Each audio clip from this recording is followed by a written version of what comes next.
Not many know na sobrang tagal ng journey ng Some Nights I Feel Like Walking. In fact, mas nauna pa to kaysa sa A Very Good Girl.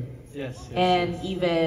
even An Inconvenient Love. So, gusto ko lang malaman kung gaano nagbago yung Some Nights I Feel Like Walking, having worked with Star Cinema in An Inconvenient Love and A Very Good Girl, dun sa final na output na ng Some Nights.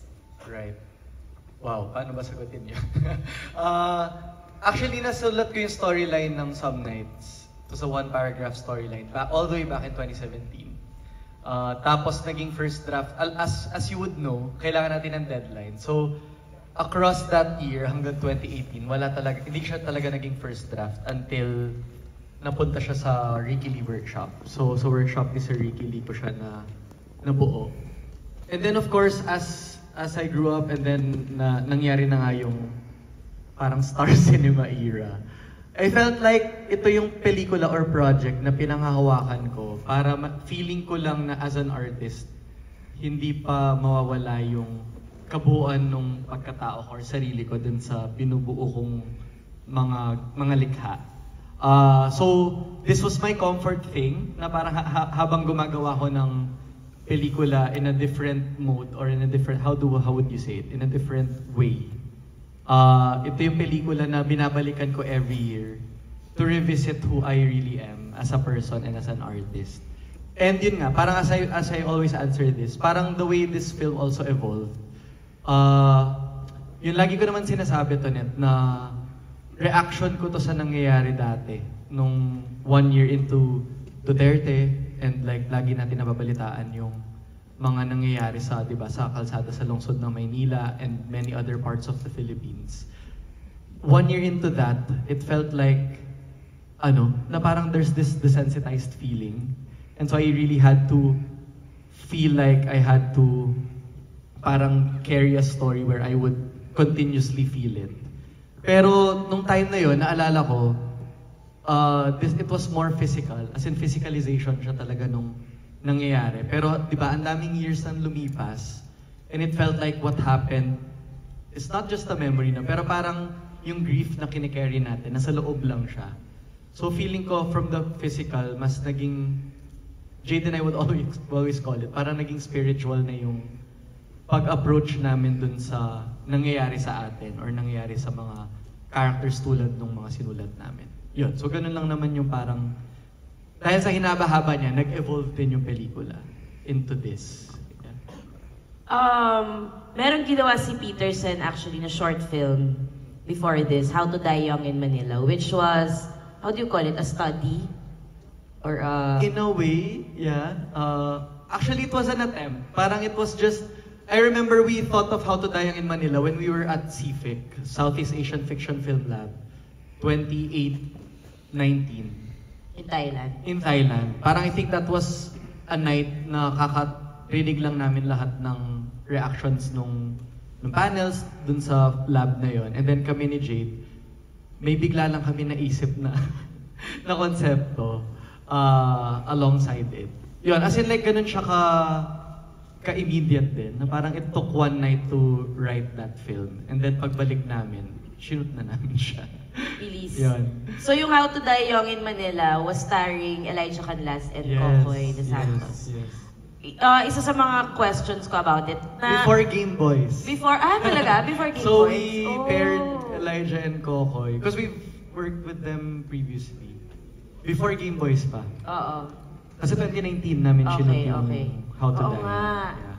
So kung hindi ko alam kung saan nyo mapapanood. Nasa OneFlix, the streaming platform of FECP. Yes. Question ko ay, why was the decision why did you decide to change the cast from Elijah and Kokoy to Miguel and the rest of the cast na mas fresh, mas unknown, especially si Miguel in the acting world? Yeah.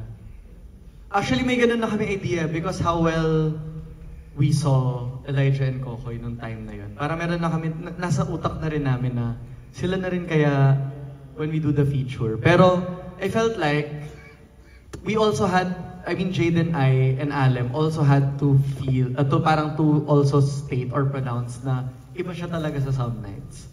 So I think to do that reset, or that artistic reset, they had to be different people para mahawakan din namin si Zion, si Uno. Kasi we never thought naman na si Zion at si Uno yung kids din sa Autodayang.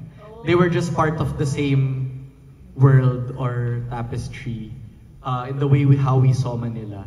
And in a way, parang may glimpses naman nun, na parang I think the Manila I know is different. Parang it's a step outside of, parang iba yung pagtingin namin sa Maynila. So parang I think mas ganun lang siya, that they operate in the same world, but they're not necessarily the same people. Yeah. Okay. Akala ko kasi it's the same people, iniba lang yung... I think maraming nakakaisip na ganun. Okay. Sige, I think mag-a-agree naman lahat dito na it was a very fresh and electrifying performance from Miguel Odron. Yes. Nakwento ko na to kay Peterson the first time I watched Some Nights. Kasi ako hindi ko kilala si Miguel. Kasi never ko pa siya nakita, yung music niya, hindi ko pinapakinggan. Sabi ko, grabe, sobrang husay. Hindi ko pa napapakinggan yung music nun. So, wala akong kaalam-alam. Ang kilala ko lang dun si Jo Marie, si Tommy. Pero yung lead, grabe yung effect sa akin. It was really a fresh kind of performance na hindi ko pa nakikita before from a first-time actor. First-time actor, di ba? First ever. So, how was the feeling nung unang-unang sinabi sa'yo ni Peterson? Kasi audition process to, dito handpicked, right? Ikaw na. So actually, when I got the email from the casting director, si Miss Dana, they were having me audition for Uno. Yes. The other character. And then I had made it through about maybe mga 3 rounds of online auditions. Right. And then nung finally in person na siya, there were maybe 35 other twinks there. And sino ba yan talaga ng mga twinks? Grabe, it was so scary. It was so scary. Totoo, si Argel di naman twink. Ay, wala pa siya doon. Wala pa siya si Argel. I think we were casting Zion and Uno first. Yeah, Zion and Uno first. And then, parang mga 3 hours into the audition, si Direk had me read for Zion. Tapos something just clicked. Kasi before I read for Zion, parang na-feel ko lang, ang saya naman ito, parang I get to audition with these other people. But when I read for Zion, there was just something that I felt na nasa loob ko, yung tools, even though I don't have the acting experience or the workshops to bring it out. I just knew na parang hindi ako pwedeng umalis dito sa room na to na hindi ko nakukuha tong role na to. There was just that fire that feeling ko may maibibigay ako dito. And ayun, I just trusted that, and then parang nakuha ko naman yung roles. So, tsaka you were, parang ikaw yung I think not a lot know, but it took 2 years, di ba, before we shot the film. And we kept telling Miguel that it was him. Yeah. So and I did not believe you. Yes. Hindi ko rin. Kasi I think we had the attempt to shoot it at 2022, but I asked the production to give me time to do my first Star Cinema. So at that time, it was you and a different cast, right? Nagkaroon pa ng ibang permutation. And then a year after, it just felt like that original cast was not gonna work anymore. So ikaw lang yung nagstay. Tama ba? Noong 2023, yeah. So super long yung process. I think you had cast siguro mga a month or 2 months before the actual shoot. Yeah, we casted most of the boys 2 weeks before shoot. 2 or 3 weeks before aside shooting. from Gold. Si Gold was cast. Yes. Sige, last question before open natin sa floor. Yung isang eksena na I think parang yun yung turning point sa tingin ni Uno. Tama. Hindi. Tingin ni Uno kay Zion at ni Zion kay Uno ay yung nagka-first shared customer kayo. Na I think yun yung parang nakita yung nagamit mo yung vulnerability mo outside the film as a person, papunta dun sa eksena. Gusto ko lang malaman ano yung thought process mo, ano yung acting process mo, bakit, ano yung mga, yun, na nag-push sa'yo sa ganong decisions. And hindi ko lang, kasi for me, very powerful yung eksena na yun. And it marks something sa relationship niyo. Magkaibigan, nagutan ko. This is specifically the scene with Sir Lex. Yes.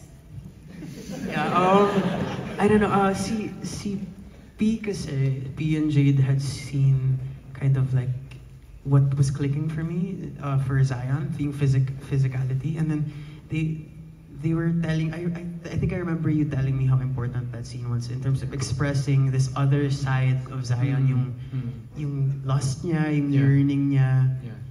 Because Zion, for me, like where he sits in my body is like yung takot ni Zion. Lagi, diba? But that was a kind of a different. Yeah. And you were discussing with me how you felt like yung core ni Zion is he's afraid to be touched, diba? Yeah. Because yun nga, parang when he's touched, iba yung parang violence agad yung immediate response niya from it. Right. So parang you were navigating something about like how Uno felt to him in terms of touch. Yeah. Yeah. And I mean, as in yun yung parang pinakauna kong it was a small moment kasi even the first time you guys saw each other sa CR and we shot that, kaya ko finrame that way na it was just your hand peeking out. And you guys were almost touching like that. Sobrang ganun kasi yung queerness, di ba? Na pinapalaki natin yung ganito. Like this little thing, it feels like it's a lifetime of romance. So yun yung pinangahawakan nila ever since. And then the next time they see each other, hindi na siya touch eh. Parang it's touching but not in a physical way. Yun yung tinatry natin i-capture dun sa scene na yun. Yeah. I mean, like, as far as getting ready for that scene, it took a lot of workshop. Like, we did a lot of intimacy training. Intimacy. Yeah, and we shot that actually pretty early in the production. Like, yeah, parang third day in. So parang ano agad, ay okay, sige. Ano na, okay, sige, go. But it was, and yung, my screen partner, si Jom is like, so amazing. Like, we would, like, minsan, Jom and I would just be hanging out in the hallway, and then Jom would be like, gusto mo ba let's do an exercise. Yeah. Like, what do you, pero may maganda meron kami exercise ni Jom na parang, we would just like look at each other's faces and like tell each other what we like. Like, I love your eyes, or like, I love your cheeks, or your... Ganon! Pero totoo, kasi nga Ganda. Pero ikaw, Pero may quick trivia lang din ako sa sine kasi proud ako sa casting namin nung client nila. So if not a lot know, it was Lex Boniface. And dun sa backdrop nung scene na yun, I put up posters that were one of the major inspirations ng film. Yung digital queer indies nung 2000s. So you'd see posters of Duda Doubt ni Chris Pablo, Hinala. And Lex Boniface is a writer of those films, no? So he wrote Ang Lalaki sa Parola, collectively. Because when I was in high school and I was looking for gay films, napunta ako sa Wingtip Blogspot. Hindi ko alam yung Wingtip release. Yes. Tapos Blogspot, baka pa nun makakahanap ng queer films. And then I came across also the Blogspot of Lex. Because Lex would also write about the films that he's been writing. So, napaka-integral nitong mga taong to, si Chris at si Lex, sa kung bakit ganito din yung queer film na gusto kong gawin. Kasi parang I think Too Cool was my ode to Love of Siam, pero Thai kasi yun, di ba, na yun yung una ko na naman napanood na coming of age. And then, after ko mag-Love of Siam, Lalaki sa Parola agad siya. Lihim ni Antonio. So, this was the transition to that, na parang, ay, pinapalaki na ako ng pelikulang Pilipino in this way. Yun. Ayun na. Okay, let's open the floor to some questions. Venus Magris. May certain scenes dun sa film na yung lighting is like kind of reddish, pinkish, ganyan. And most of those scenes were like transitory. So, meron bang significance yun? Like yung sa jeep, yung sa bus, Right. and also yung sa Painawa na, yung scene with the drag queens, na parang sobrang fleeting, ang bilis lang nila during those moments. Plus, how critical was it to present them in a light na while grim yung nangyayari sa paligid nila, na meron pa rin silang yung humanity nila, like marangal silang mga tao. Kasi they were like, iniintindi nila yung rent nila, hinuhugasan nila yung patay na katawan ni Miguelito. So, yun lang. I just wanted to like... Sige, twofold yung sagot. Ang unang sagot dun sa tanong ay, so we were luckily had the opportunity to work with a Singaporean cinematographer, si Russell Morton, because we had Singaporean co-producers. Siya yung nag-shoot ng In My Mother's Skin ni Kenneth Dagatan. So I saw that, and Kenneth's a good friend and he vouched for Russell. So, ang saya, no, na I had the opportunity to work with someone. Pero siya, hindi pa kasi siya nakapunta sa Manila or even the Philippines. So, I think part of our process was I took him to the Manila that I know. And siya actually yung nag-express sa akin na, grabe no, Manila is full of like orange street lights and like washed with like this harsh orange intensity. And then I think when we were discussing that, napag-usapan na rin namin yung apoy as a visual motif of the film.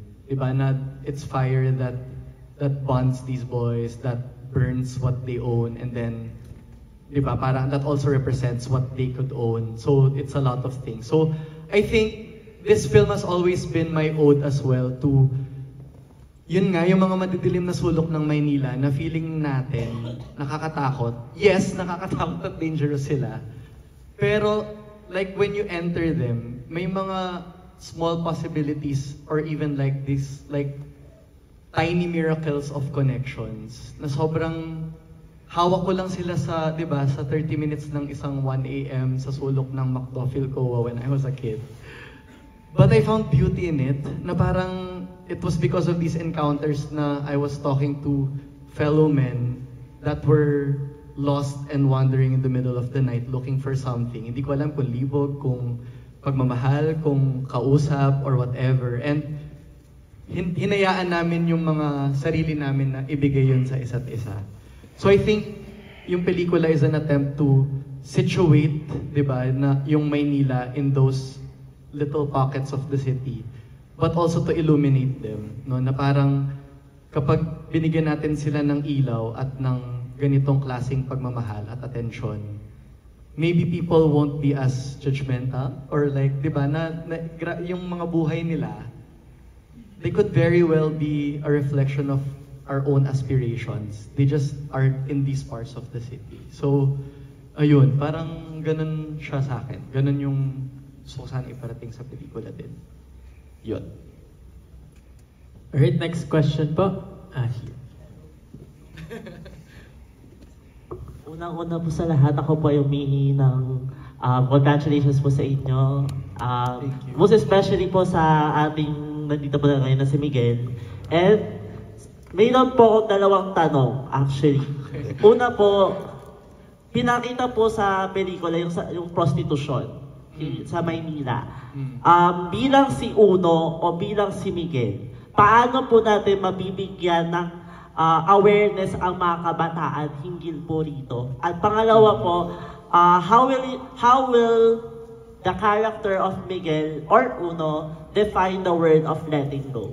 Since nandun po sa last scene na itinapon po nila si Sige sa may apoy po. Letting go. You wanna answer it? The first question. Yun. I actually urge everyone, lalo na yung mga kabataan, kasi isa sa mga pinaka-helpful na things that led me to a deeper understanding. Siyempre, di naman pwedeng lived experiences ko lang, di ba? Yung pagtanaw ko sa mga sex workers, di ba, sa sex work. Sir, there's this book called Callboy, K-O-L-B-O-Y, by Carla Tadyar. Thesis niya nung back in the day. And ang helpful niya sa akin kasi parang it was a 2000s era book. Pero ang thesis niya was to immerse himself in the world of sex workers and male sex workers specifically, at kung ano yung mga danas nila. And more often than not, in the way we wanted to depict them here in the film, hindi naman nila yung choice, di ba, to be in that arena of or that line of work. And like us, may mga kanya-kanya silang, di ba, mga gusto mangyari sa buhay nila. Tapos ang sinabi niya kasi that the male hustler is an anomaly. Kasi according sa batas ng Pilipinas, ang kaya lang ma-criminalize ay female sex work, no? So actually, mga police, no, kalaban ng mga call boys, ang mga police kasi mga representation of toxic male patriarchal values. Hinahanapan nila ng lusot palagi yung mga call boy kasi di nila ma-criminalize. So they're always, di ba, criminalized for vagrancy or whatever. So yun lang naman na parang hindi na nga nila to choice. Meron pa sila mga automatic na kalaban na tumutuligsa dun sa bumubuhay sa kanila. So I think yun lang naman na parang kaya namin inuhumanize that they are people close to us ay dahil doon, no, na yung to carve out that judgment. How about you? Question 2. Sorry, can you repeat question 2? Define the definition of letting go according to your character and according to you as well. Letting go. For me, Zion, well, all these boys are orphaned, diba? In their own respective ways. But I think with Zion, he really has nothing to go back to. He doesn't even have like a bed to sleep in. Like, binubagbog siya ng tatay niya for who he is. So, there's this loss of his ex-lover, right? But I think yung intentions DP were also to kind of represent his own personal loss. Okay, sorry. Medyo personal kasi his own personal loss in this film. But I think you never really let go.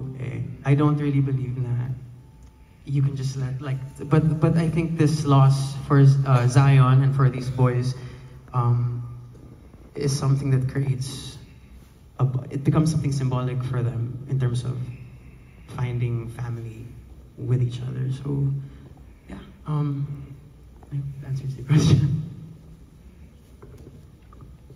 One more. Sige, dito naman po tayo sa taas.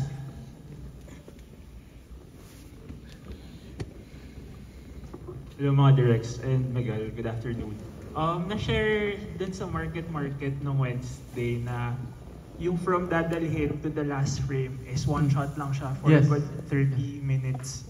So na-share 21, din, I think. 21 minutes. So na-share ni Argel and ni Tommy yung mga insights nila during Right. that scene. So for Miguel, ano yung Yeah. parang most memorable experience mo doing that 21 minutes? This question. Thank you. Because yung pinaka-favorite part talaga, well, one of the most favorite parts of the film for me is the queer oasis scene with Moira. And I think because you watch the whole film and you just gusto mo yakapin tong mga boys na to. And doon ko lang siya nafe-feel towards the end of the film. Na parang niyakap siya. And it's queerness that mothers them. It's queerness that holds them. And I think, for me, as a queer person, parang, I mean, that's so relatable. That's so resonant with me kasi a lot of queer people are orphaned in our own different ways. Like, you know, we don't necessarily get the support and acceptance from our biological. I'm not speaking for everybody, but yeah, we're really seeking belonging and acceptance outside of our families a lot of the time. So, sobrang apt na queerness yung humele sa kanila. And yeah, that's my favorite part of that of the film, actually. Okay, last question po tayo dito naman sa kabilang side. Meron po ba? Ay, nandun sa pinakataas. Nasa pinakadulo. Sige, para mabigyan na siya. Ano pong feeling na dyan po kayo nanood? Sino po yun? Ay, eto. good afternoon, and congratulations Direk. Yeah. Thank you. Yeah, napansin ko lang with all the cinematography, yan, natanong na kanina, second question from the first person na nagtanong. Napansin ko there are metaphoricals na project. Meron bang conscious effort na ginawa as a filmmakers sa mga metaphoricals na dun sa quote-unquote metaphors, ganun? yung mga montage and like like the catfish, mga ganyan after? Actually ako, kami ni Jade. Kasi nga I always mention Jade kasi siya yung creative partner ko talaga in most of my personal works. Hindi kami usually nag-iisip in terms of, oh, let's make this a symbol of something, ganun. Nandun lang kami sa kung ano yung pakiramdam, where a discussion could take us or lead us. So, ang mga decision namin dun sa mga nakita nyo are all just by instinct. As in instinct lang talaga siya. And ito din yung siguro gusto kong explain about the film. Kasi I feel like people would say, di naman to queer film, parang di siya necessarily or innately queer film as we would define it. Pero feeling ko, part of the queerness of the film is that in-embrace ko lang din yung mga personal na decision ko na even to me, does not fully make sense. In a way na parang, di ba, gano'n naman din tayo yung pagtungo or when we approach queerness, even with people, ganun, parang may feeling tayo na hindi natin sila fully naiintindihan or they feel different or they feel like unconventional or out of the norm. So I think even yung pelikula, dahil ine-embrace ko yung queerness ko in all the creative decisions, I felt like okay lang yun, na not a lot will immediately make sense to everyone, and that pwede nila akong tanggapin ngayon, pwede nila akong tanggapin eventually, pero kasi ito ako, di ba? Ito ako ngayon, or at that point in time that I made the film. Ito siya, and I willingly offer it to the world. And kayo na bahala kung tatanggapin niyo yun, or mamahilin niyo yun, or iyakapin niyo siya, or i-judge niyo siya, or kung ano man. Pero okay sa akin yun. Kasi at the end of the day, I'm glad that I made this film and that it came from the most bottom wells of my heart and soul. And gusto ko lang siyang i-share sa inyo. Ayun. Ganda, lovely. Final words na lang from Miguel and Peterson before we say goodbye to this audience. First of all, thank you guys so much for watching. Please spread the word about our film if you can. Kasi, may good news tayo. May good news kami because of the overwhelming support. May extend tayo. Yeah! Lovely! Ayala has decided for a few malls to carry it on their second week. I also heard na sa mga opening films, tayo ang #1. No? Taray! Lovely! Siyempre, hindi na natin sa Demon Slayer. Pero kasi kami nag-open this week. So, nakaka-touch kasi, di ba? I always say this. Siguro parang, I always say I'm inspired by what you did for Sunshine, why you did Sunshine. But, di ba, like, it's one thing to already make Sunshine, but it was, because I was part of the marketing team, di ba? Because I just really love Tonette and what she represents and the work that she does. Pero kasi guys, iba yung level ng effort na ginawa nila Tonette for Sunshine to be seen, di ba? And yun yung nakaka-inspire sa amin, di ba? The fact that we're doing this Q&A is because of Tonette's willingness to share our works to people. So, itong punong sinehan na to for a film like ours, it just warms my heart kasi you're making it known or felt to us filmmakers na naiyak ako. That our stories matter at pwede siyang, di ba, on a rainy day, you spend 2 hours, di ba, trying to understand or like to get a glimpse of our story. And for us, yun na yun, no, Tonette, parang that's all that matters, that people are sitting. And with the Pact Cinema, iba yung feeling na parang we are sharing this moment with a bunch of people. So, yon. So, as a thank you to the mga ka-MS of the world, we brought postcards as well. So, mamimigay si Tonet, ako, si Miguel sa labas. Mali pa rin. Tapos, Huwag niyo sunugin. So, it's a very cute postcard naman. Please post it. I think it helps a lot to post it on your feeds, on your stories. Kahit di nyo nagustuhan, i-post nyo pa rin. To say that we're still showing, thank you to the Ayala Cinemas that will carry us for a second week. Second week din kami sa Isetan at sa Santa Lucia. Mabuhay ang Kabatingan! I love you all. Thank you so much. thank you everyone. Thank you, And Tanet. also, for an R18 film to do this good sa theatrical run, sobrang hirap. So, Grabe. kaya sobrang inspired ang mga Filipino filmmakers dahil finally, we have a Filipino audience supporting us. Yes! Parte kayo nun, guys. Sobrang salamat. For Picture that, tayo. mag-video tayo ng Now on its second week. Ayan!